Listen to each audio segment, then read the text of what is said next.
Okay, so we are still talking about life. And so death and life is in the power of the tongue, and they that use it will eat the fruit of it. But we must understand that death is an enemy. Death is not a friend. Death is not a solution. The moment you start thinking death is the end of a problem, then you are not under the influence of the Spirit. Death is never the solution. Christ is the solution. So, because of the reality of death, people have started honoring death more than Christ. People have started worshiping death rather than Christ. People have started seeing death as a solution rather than Christ. Okay? So where does death come from? Romans chapter 5, verse 12 says the following. Sin entered into the world, and death through sin. Right, so sin entered into the world, and death through sin. And no one was being able to stop it because all men sinned. So Romans 3:23, all have sinned and fallen short of the glory of God. But verse 24 says, but all have been made righteous by His grace. There's something that ministers death into your life and into the world. The death is a consequence of sin. The death is something that is flowing out of sin. So there were two sources. In the beginning, you got two trees. In the middle of the garden, looks like ice creams. Okay. And the one was the tree of the knowledge of good and evil. And evil. And this one was the tree of life. God spoke to Adam. He said, you may eat of every tree. Except this one. Because in the day that you eat of this tree, in that day you will die.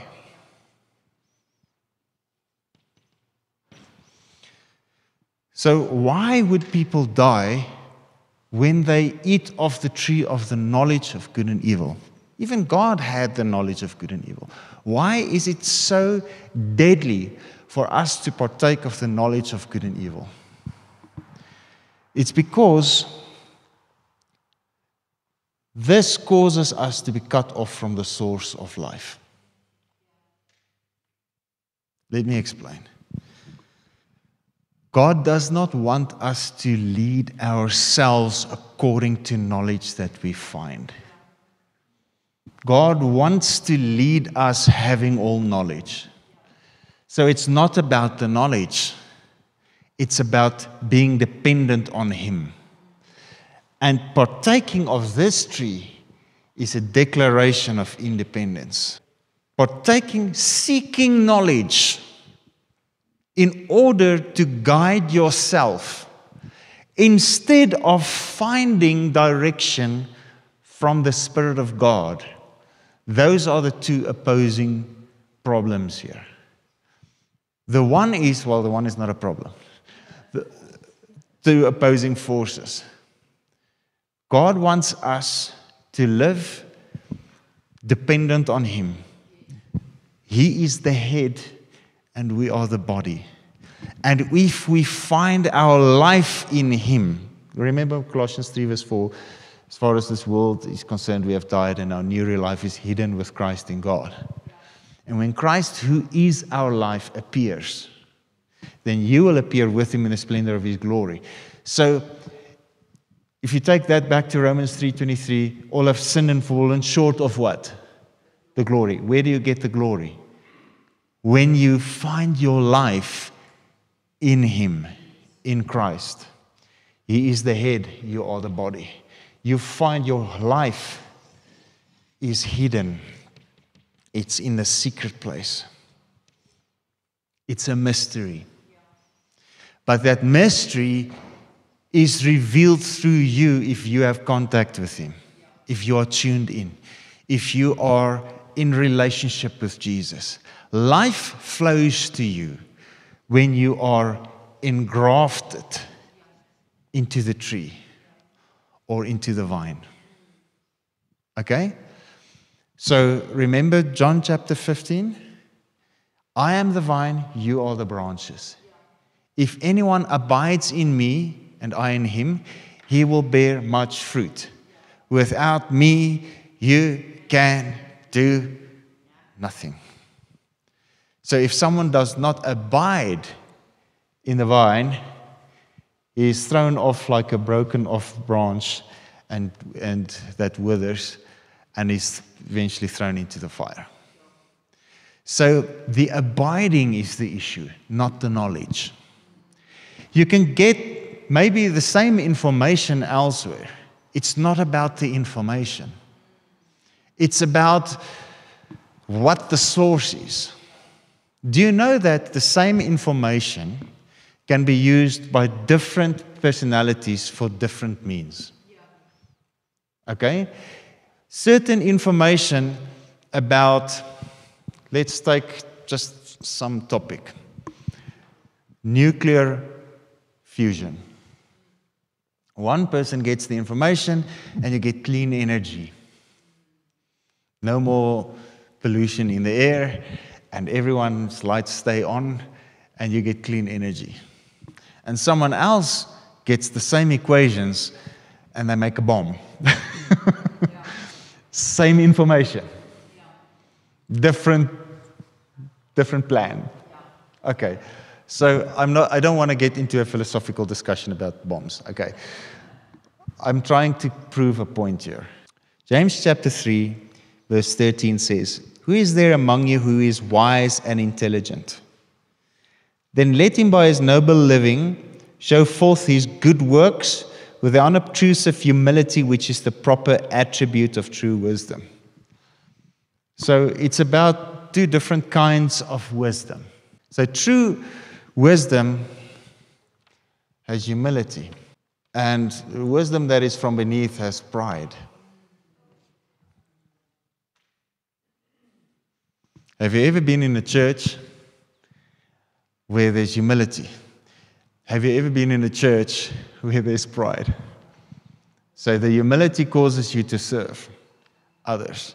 The humility causes you to share with others the gospel. The pride causes you, it turns the whole focus away from Jesus to a person, to the self. So if the self is the center of the theology, run. But if Jesus Christ is the center of the theology and everything works towards knowing Jesus, then receive. Because it's two different sources, it's two different trees, but they might even have similar doctrine, saying similar things. But to what end? Is it to show how wonderful your doctrine is? Is it to pump yourself up? We have the purest word-based doctrine in our church. Our church is better. Or is the heart, I have something to share with you because it will bless your life. And what I have to share with you, it's such a treasure, it will transform everything in your life. Let me share something with you. God has given me a revelation that will benefit you. Let me tell you something. Verse 14, "But if you have bitter jealousy and contention, rivalry, selfish ambition in your hearts, do not pride yourselves on it and thus be in defiance of and false to the truth." So this thing is so insidious. It worms its way into everything and it parades itself as wisdom because it can even corrupt the truth of the gospel when it becomes all about how much you know. When it becomes all about how great you are because you have this great revelation. And less about Jesus who actually brought the revelation. Jesus who actually paid for you with his own blood, and the scars on his back proves it, and the holes in his hands prove it. Do you see the difference? He says, don't pride yourselves on it. So jealousy, contention, selfish ambition, red flags. It's not attributes of true wisdom. Verse 15.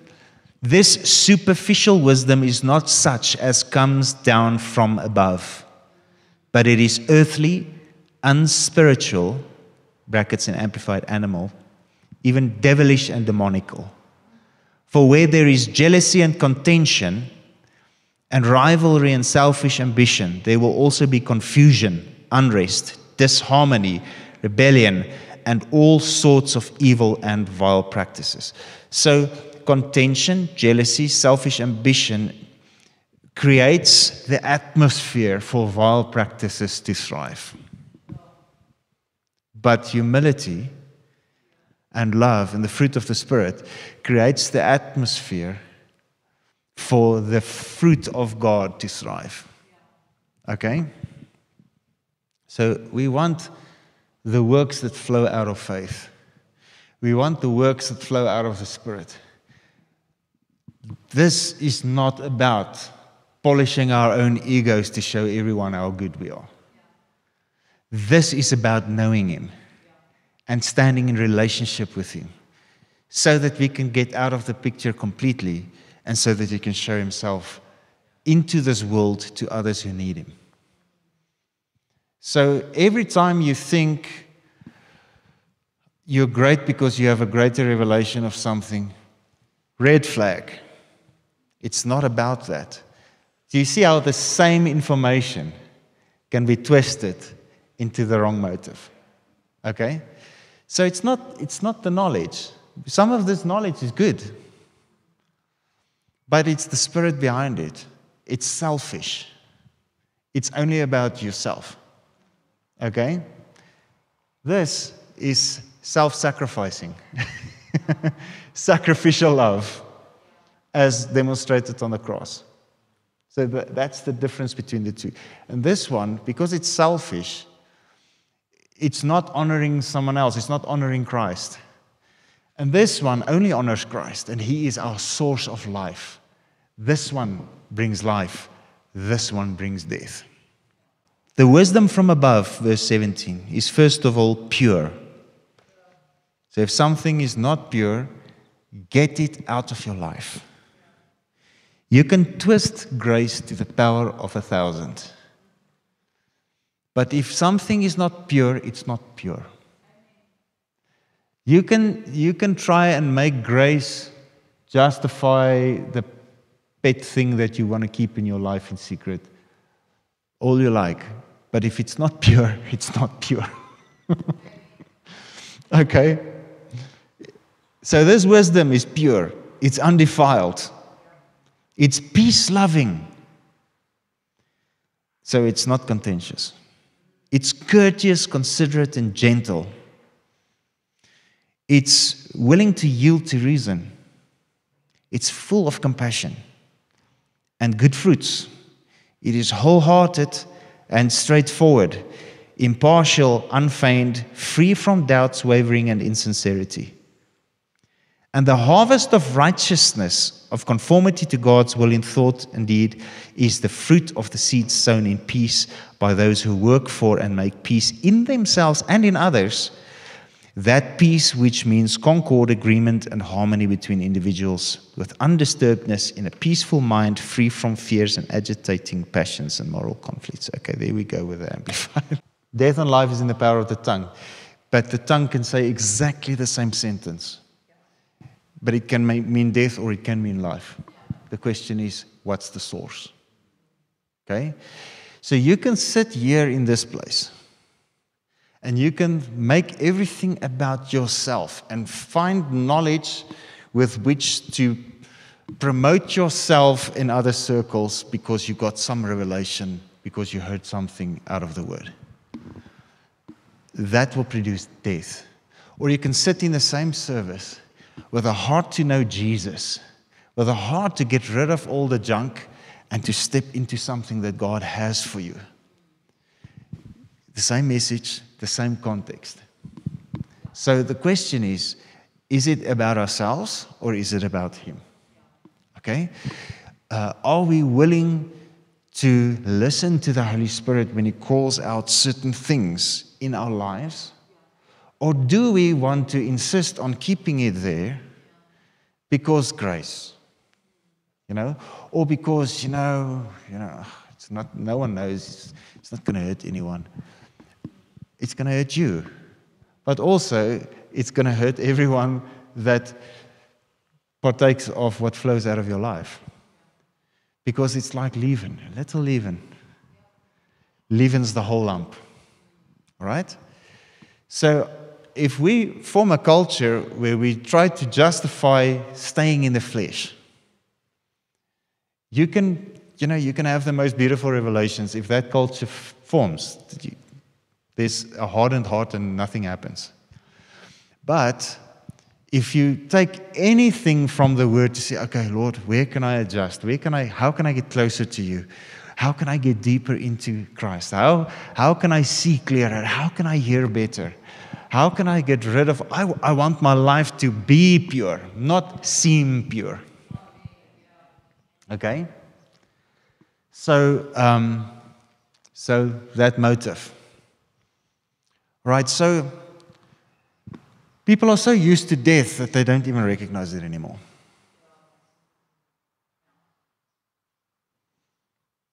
Death is not the way to the Father.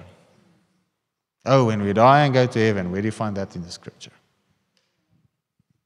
Death is not the way to the heaven. Death is not the way to the Father. Jesus is the way to the Father. Jesus is the door, but the door is standing open. So do we glorify death or do we glorify Jesus? What's the end goal? To die and go to heaven? Or is the end goal to know Jesus and to know the Father whom He has sent? Last week's word. This is eternal life. To know God and to know Jesus Christ whom He has sent. What's the goal? Or do we just want to die and go to heaven? As long as I get my fire insurance, I'm not going to hell, then I'm good. But then we keep on going as if nothing changed and we look exactly like the world. Okay, then maybe, should you then die, and you are saved, then you will be with God. But Galatians chapter 4 says, as long as the heir is a child, he differs nothing from a slave. So God is calling the body of Christ into maturity. And when the Holy Spirit calls us into maturity, there's certain things that we need to step into, and there's certain things that we need to leave behind. If you're 16, you're not supposed to wear diapers anymore. You're not supposed to poop in your pants every day at 16. Do you get what I'm saying? Okay.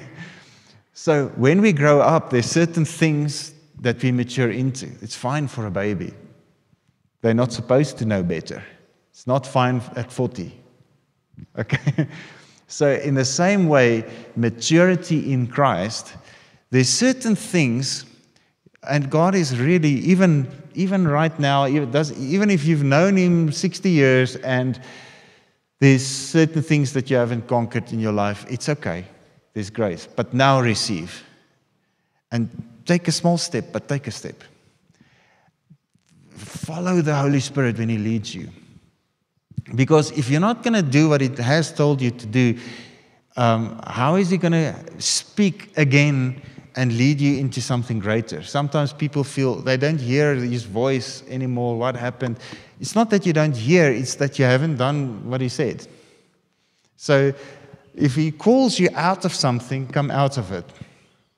If He calls you into fellowship with something, come into it. Do you get what I'm saying? Okay, so there's a wisdom that is higher.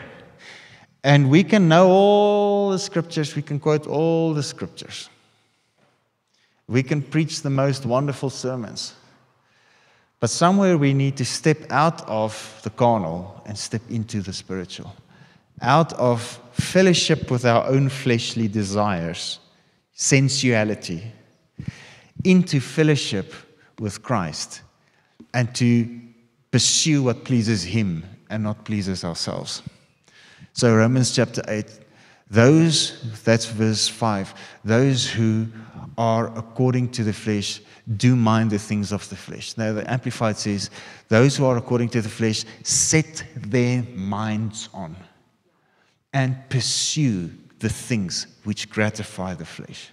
But those who are according to the Spirit set their minds on and pursue the things that gratify the Spirit. So there's certain things that gratifies the Holy Spirit. Those are the things we need to find out what pleases God and zone in on those things. I love what Prophet Bobby Leger says. He says, I want to protect myself. I'm the only Bobby I have. So there's certain things. Sometimes it's good to know your weakness. Okay? If you know your weakness, that's wisdom. But then put some boundaries for yourself in that. Say, okay, I can't go there. Instead of saying, I'm so great, that stuff can't touch me. I'll give you 2 days. 10 at the most. Okay, so the question is, who do we trust? Do I trust Him? Or do I trust me? Whose works do we trust? His works or my works? He's the source. So it's better to be connected to Him who is the head.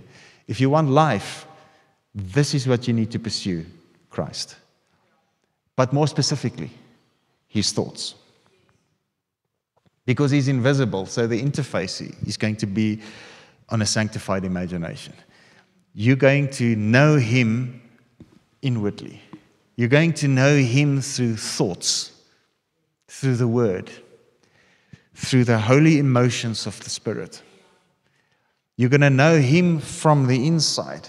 So it's not like you're looking to gaze on His physical face, but you have fellowship on the inside, and now He is looking through your eyes towards the world, and you start to express Him, and people get to see Him in you. Do you get what I'm saying? So it's not in trying to find the face of Him. It's in trying to find His heart. It's in having fellowship with His heart on the inside, and then expressing that. The wisdom from beneath or the wisdom from above. Christ is the wisdom from above. Having fellowship with that, expressing Him. So it will look like this. It will look like humility. It will look like meekness and kindness. It will look like the fruit of the Spirit. So, to me, I think the fruit of the Spirit in some charismatic circles are downplayed too much. And the gifts of the Spirit, important though they are elevated in order to polish the ego of the bearer of the gift. Now, we must reveal Him who is the giver of the gift. Okay? So when we receive the gift, make sure you receive it with the fruit of the Spirit. Let the gift also produce fruit. Both are important. It's not one or the other, both. Because it can lead to deception, because the gifts are without repentance. So if we only focus on the gift, but there's no relationship with Him, then we can try to connect people to the wrong tree. Okay? Maybe someone did really have fellowship with Him, and the gift came. But now everything flowing out from the soul dimension connects people to this. So, the question is, do we look for Christ, or do we look to elevate anything else?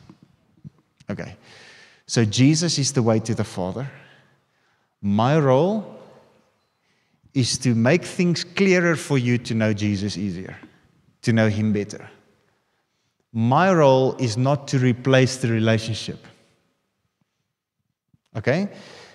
So there's this kind of culture that has formed in the 20th century in the church, whereby people come like a theater to just watch something. Okay? This is not a theater. This is the fellowship of believers. And we have fellowship with Him, the person, Jesus Christ. He is the most important one today in this church. And everything said and done here is to reveal Him and to stir some kind of a hunger for you to have fellowship with Him when you walk out of here into your life. Everything I say must create a need in you to look to Him directly, to know Him, to hear for yourself, to see visions for yourself, to get revelation in the Word yourself. You need to function as the body of Christ when you walk out here. But when we come together, we are the body of Christ and we have fellowship, where there's life in the fellowship together. But that fellowship strengthens your personal relationship. And as you go out, you become the body of Christ, Christ dwelling in you, the individual. So we are both together the body of Christ and the individual, the body of Christ. Both. Okay? So we come together, but when you go out, you're a representation of Christ. Paul calls it in 2 Corinthians chapter 5, if you read from verse 19 onwards, speaking of the ministry of reconciliation and so on. He says, we as ambassadors of Christ beg of you to be reconciled to God. You know, there's a difference between an ambassador and a diplomat. The diplomat works for the nation that he represents. He's on their payroll, he does something. There's some diplomatic functions. So if someone drives, with these diplomatic number plates, usually they drive a bit more calm than Praetorians. So with these red number plates, with diplomatic number plates. Okay. So they work for another government. They have certain privileges, etc. But the ambassador is something totally different.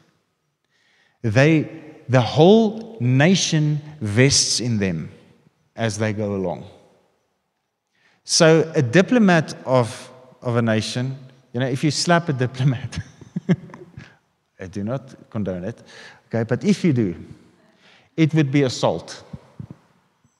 If you slap the ambassador, it is an act of war against that country. Do you see the difference? Okay, if you slap an ambassador, it's an international incident.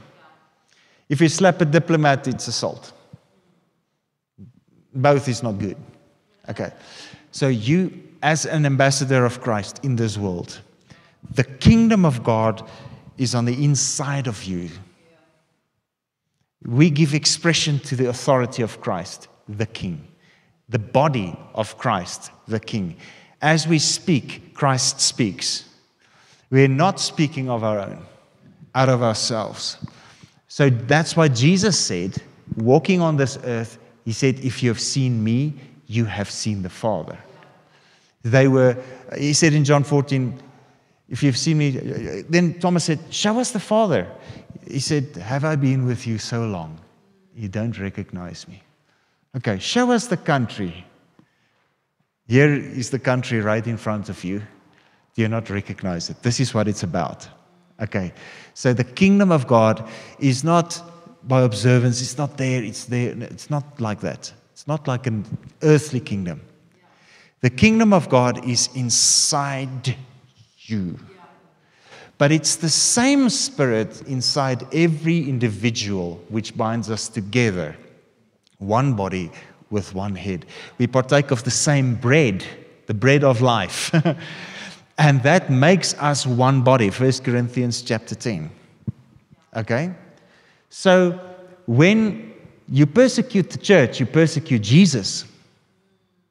Okay? Remember in Acts when, if you read Acts chapter 8 and 9, where Saul was persecuting the church. And lights came flashing, knocked him off his horse. And he said, and suddenly he couldn't see, "Who are you, Lord?" It's a wise question to ask. Okay, he says, "I am Jesus whom you persecute." He wasn't persecuting Jesus, he was persecuting people proclaiming Jesus. "I am Jesus whom you persecute." He says, "Stop kicking against the goad. It will turn out very badly for you if you keep on reading." Amplified says, "Offering vain and perilous resistance."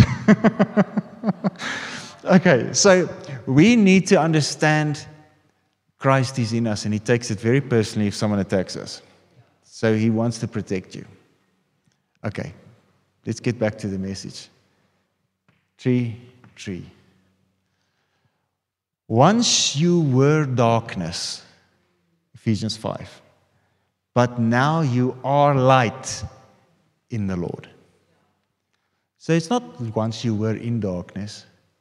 Darkness vests in you if you're here. You become darkness. You become death. Once you were darkness, but now you are light in the Lord.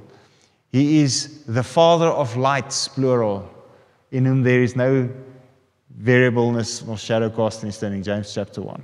Okay? So God wants us to be so full of Him, not full of yourself, but so full of Him that when people see you, they don't see you. They see Him. They see the one with whom you've had fellowship. You reflect Him into this world. That's the goal. And that's the life He has for us. Our life is hidden with Christ in God. Okay? All right. So there's death and there's life. Right. The source of death is sin. So I just want to read a few scriptures. Let's go to Colossians chapter 2, verse 13 says, "And you who were dead in trespasses."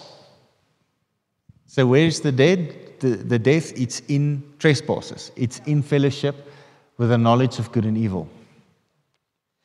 "You who were dead in trespasses and in the uncircumcision of your flesh, your sensuality, your sinful carnal nature, God brought to life together with Christ, having freely forgiven us all our transgressions."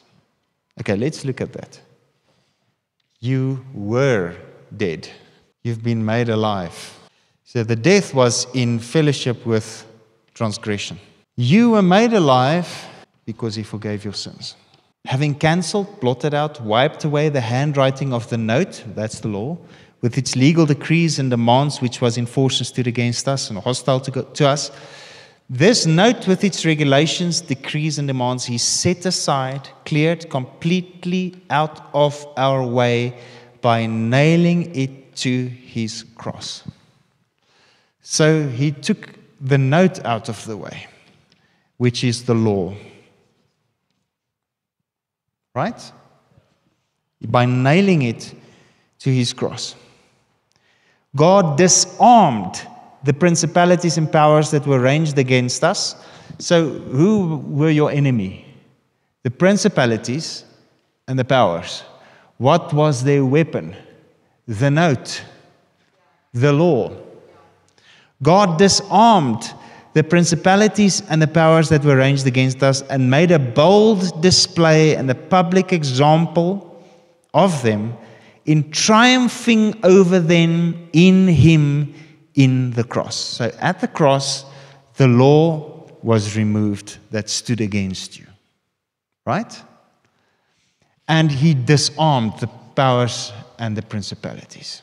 He cut down, Matthew chapter 3, behold, the axe lies at the root of the trees. And when Jesus came, he cut down this tree. Because he became that tree. 2 Corinthians 5:21, he who knew no sin became sin. Not took on sin, he became sin. So that we might be made the righteousness of God in him. It's always, everyone goes for the, but they forget the in him. It's in fellowship with him. Do you get what I'm saying? Your life is in fellowship with him. Your life is hidden in him. Fellowship, relationship. Okay? Okay. God disarmed the principalities and the powers that stood against you, that could bring accusation, that could bring condemnation, that brought the sword, a weapon, against you. He disarmed it by fulfilling the law completely. He says, and the disarming was in the cross. Ephesians chapter 2, verse 1. And you he made alive when you were dead by your trespasses and sins. You see the same thing. In which at one time you walked habitually. You were following the course and fashion of this world. You were under the sway of the tendency of this present age. Following the prince of the power of the air, you were obedient to and under the control of the demon spirit that still constantly works in the sons of disobedience. The careless, the rebellious, the unbelieving, who go against the purposes of God.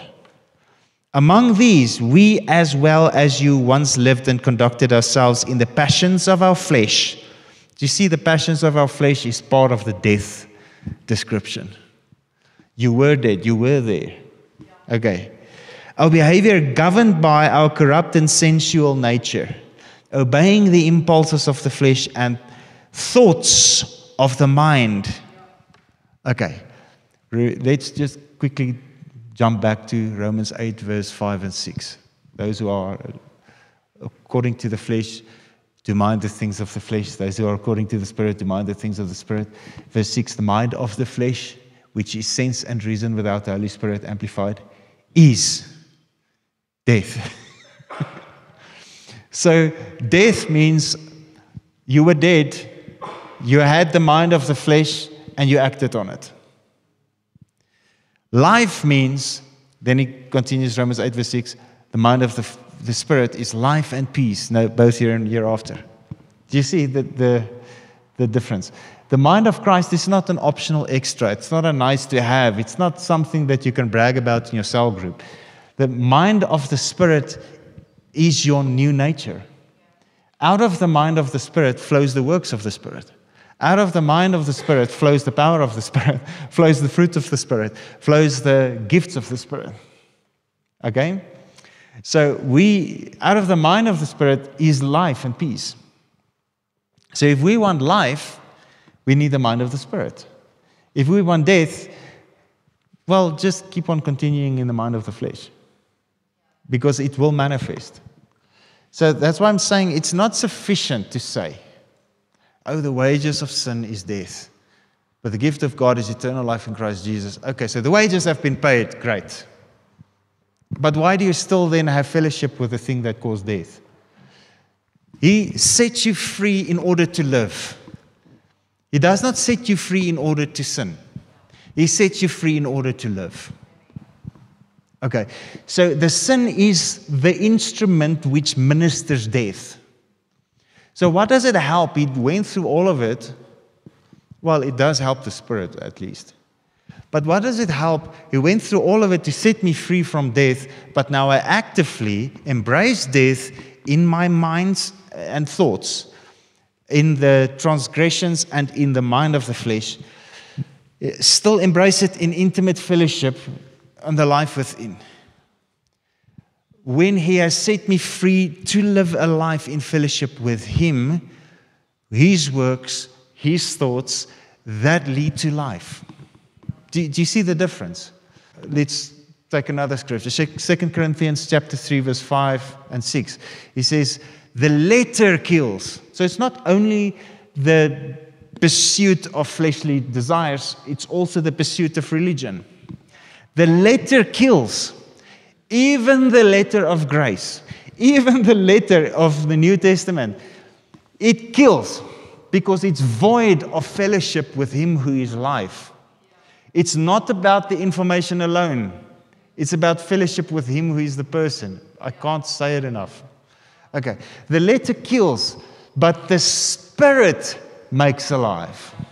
So Jesus said in John 6, verse 63, the flesh has no benefit whatsoever.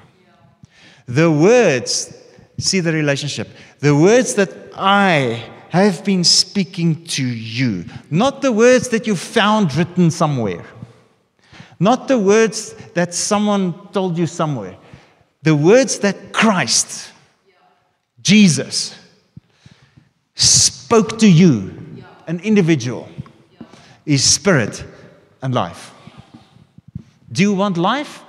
Or do you want death?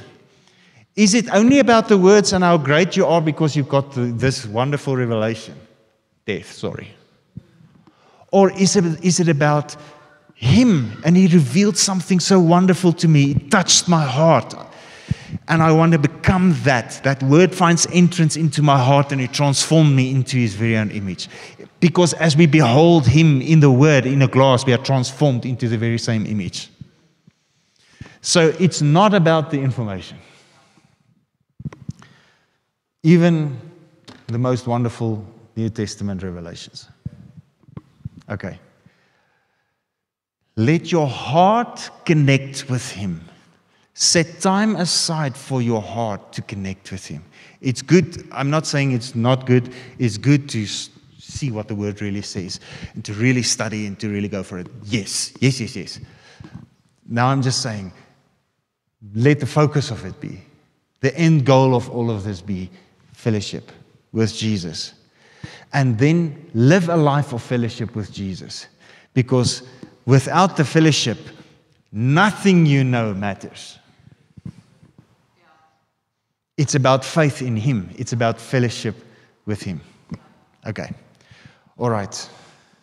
So He has made you alive when you were dead by your trespasses. Among these, verse 3, we as well as you once lived and conducted ourselves in the passions of our flesh, our behavior governed by our corrupt and sensual nature, obeying the impulses of the flesh and the thoughts of the mind, our cravings dictated by our senses and our dark imaginings. We want light imaginings. We want sanctified imaginings. Okay. We were, past tense, then by nature children of God's wrath and heirs of His indignation like the rest of mankind. But God, so rich is He in His mercy, because of and in order to satisfy the great and wonderful and intense love with which He loved us, even when we were dead by our own shortcomings and trespasses, He made us alive together in fellowship and in union with Christ. Do you get the message yet? Okay. He gave us the very life of Christ Himself, the same new life with which He quickened Him. You remember Romans 8 verse 11? If the same Spirit that raised Christ from the dead dwells in you, He will also quicken your mortal body by the Spirit that dwells in you. For it is by grace that you are saved. So this new life, this salvation comes to you. These thoughts of the Spirit, these revelations of the Spirit, comes to you by grace. It's not something that you can earn. But when it comes, leave the other stuff and take it. The grace is not there for you to stay the same. The grace is there so that you can embrace a different life in the Spirit. Verse 6, and He raised us up together with Him and made us sit down together. The together is the important bit. Giving us joint seating with Him in heavenly sphere, in the heavenly sphere, by virtue of our being in Christ Jesus, the Anointed One. He did this that he might clearly demonstrate through the ages to come the immeasurable, limitless, surpassing riches of his free grace. That's the demonstration of it. Yeah, man. In his kindness and goodness of heart towards us in Christ Jesus. So the demonstration of grace is you having fellowship with him. The demonstration of grace is not you having freedom to go have fellowship with sensuality. Because the Bible so many times speaks of it. He set us free from sensuality and the grave. Together. Okay. 1 Corinthians chapter 15. Verse 12, but now if Christ is preached as raised from the dead, how is it that some of you say that there's no resurrection from the dead? Okay? So if you die and go to heaven and that's the final end, then you completely ignore the resurrection. Okay? Verse 13, but if there's no resurrection of the dead, then Christ has not risen. And if Christ has not risen, then our preaching is in vain. It amounts to nothing. And our faith is devoid of truth, and it is fruitless. We are even discovered to be misrepresenting God, for we testified of him that he raised Christ, whom he did not raise, in case it is true that the dead are not raised. Are you with me? For if the dead are not raised, then Christ has not been raised. And if Christ has not been raised, your faith is mere delusion, futile, fruitless, and you are still in your sins. So, which means resurrection means you are lifted out of your sins. That's the baptism. You put off the old. You put on the new.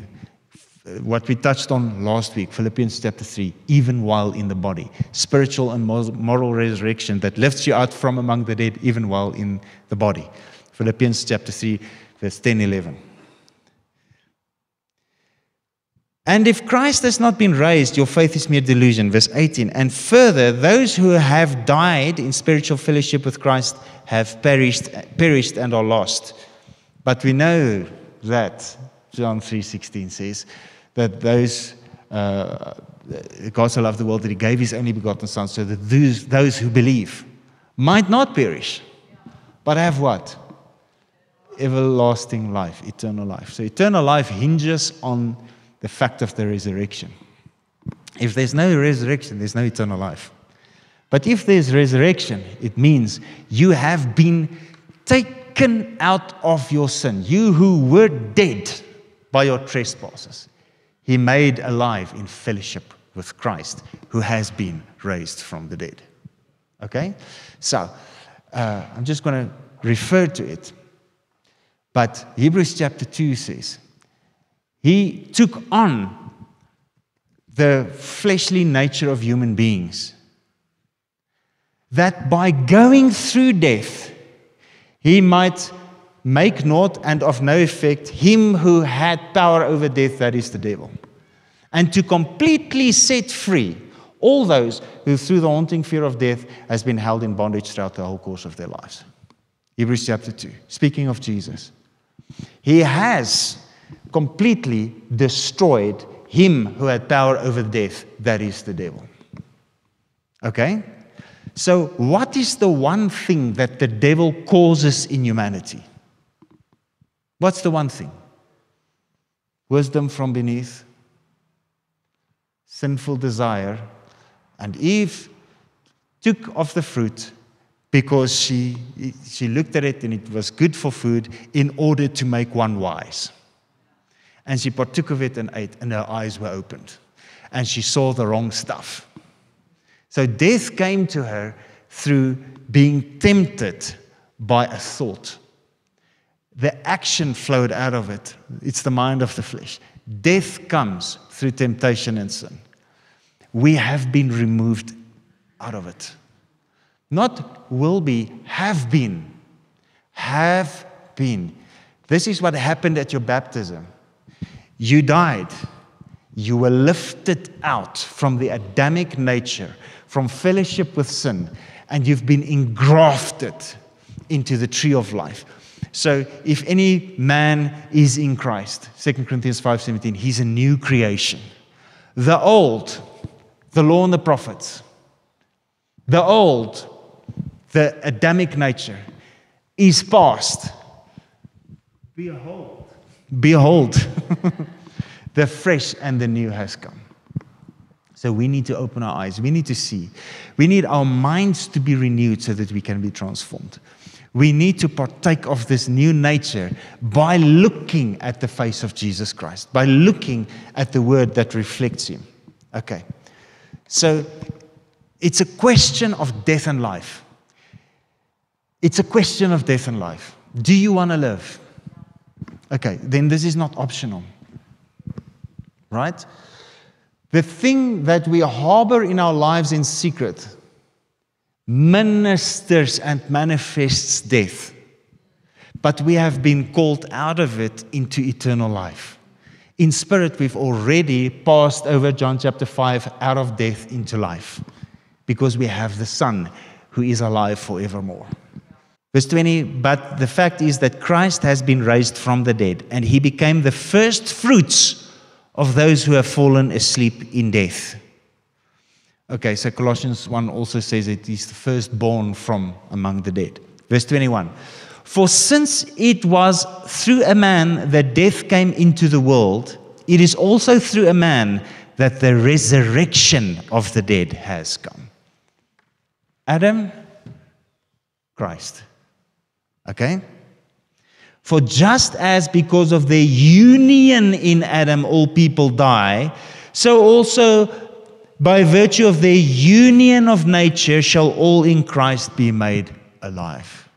Your fellowship in life manifests life or death. So actively pursue the mind of Christ. Actively pursue the truth. Actively pursue to be free from sensuality, to be free from stuff that actually manifests death in your life. I so wish I could go to the whole thing with maturity and the sons of God that needs to be manifested in Romans 8, but make your own sermon. Okay. But each in his own rank and turn. Christ is the first fruits, then those who are Christ's own will be resurrected at his coming. After this, that comes the end. So if there's no resurrection, sorry, there's not the end. There's people preaching that Christ has already come, at 70, 80. No, sorry, because there's still dead people in the graves. Sorry. Okay. For Christ must be king and reign until he has put all enemies under his feet. Amplified says there in brackets his, but it's really your enemies because he has already conquered his enemies. So there's an enemy in your life. The first enemy that you need to address, Christ really addressed on the cross. So in Christ, it's already defeated. He overcame, deprived it of its power over all except the sacrifice. Romans 8 verse 3 in Amplified. So sin is already conquered. So the point is, there's still an enemy that we need to conquer in this world before Christ can come back. The last enemy to be subdued and abolished is death. The Father has put all things in subjection under his feet. You can connect Hebrews chapter 2 and Psalm 8 to this. We don't have the time. But when it says all things are in subjection under him, it is evident that he himself is accepted, who does the subjecting of all things to him. However, when everything is subjected to them, then the Son himself will also subject himself to the Father, who put all things under him, so that God may be all in all, be everything to everyone, supreme, the indwelling and controlling factor of life. So the whole point of it is not for Jesus to just be the big shot, it's for Jesus to subject himself again to the Father, who has subjected everything to Jesus. There's humility in Jesus. Okay. Yes, there's grace. The grace has a purpose. The purpose is life. Mind of the Spirit, works of the Spirit. That's your portion. Mind of the flesh, works of the flesh still manifests death. Okay? Romans 6, the wages of sin is death, but the gift of God is eternal life. So, as you have yielded your bodies, Romans 6, as an instrument of sin, later on in 1 Corinthians 15 also, we have borne the image of Adam. As you have yielded your body as an instrument of sin, now come and surrender your body, yield your body as an instrument of righteousness which issues in eternal life. So you surrendering your body, remember Romans 12 verse 2, 1 and 2, in view of the mercies of God, we touched on it last week, present your body as a living sacrifice. That's the word I'm looking for. Which is your reasonable spiritual worship. Present your faculties. Present your body as a sacrifice to God. Surrender your body to the will of the Spirit. That manifests life. It issues in eternal life. Yes, you have in spirit, you have eternal life. You have it. You have already passed from death into life. Death over into life. But now God is calling the soul and the body out of fellowship with darkness, out of fellowship with sin, into fellowship with the Spirit. He who dwells in you will also quicken your mortal body. He wants your body to be made alive through your fellowship with the Spirit. We need to live a life surrendered to the Holy Spirit. It is not the life Christ has for us to remain unchanged after being born again. That's the rebuke Paul had towards the Corinthian church. Are you merely unchanged men? There's factions among you. There's contentions among you and parties among you. Are you not merely unchanged men? We are to step out of the sensual, out of corruption and decay, into fellowship with the Spirit. And then again, Romans chapter 6 is the body is made ineffective and inactive for evil. God wants to switch off desires that held you snared and captive. And He wants to activate desires from the Spirit in your body so that you are not in bondage but free. So that you are not trying to resist this thing that you want to do, Romans chapter 7. But that you are free to do the thing that you really want to do. Okay. A life in fellowship with Him. We are not obedient, Romans chapter 7 verse 6, to the written code of rules and regulations. But we are obedient to the promptings of the Spirit in newness of life. So this is the conquering of death that God wants to accomplish in the body of Christ. This is such an important message. Manifest life through intimate fellowship with Him who is life, with Him who is alive. Step out, leave the things of the old, and step into the source, be connected to the head. All right. Okay. Tot sover die geleesde gedeelte. This is all we have time for today. Okay, so thank you, Jesus, that you conquered death. You made it of no effect.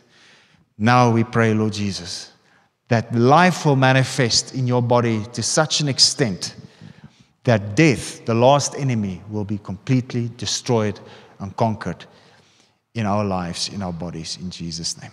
Thank you, Lord. Amen.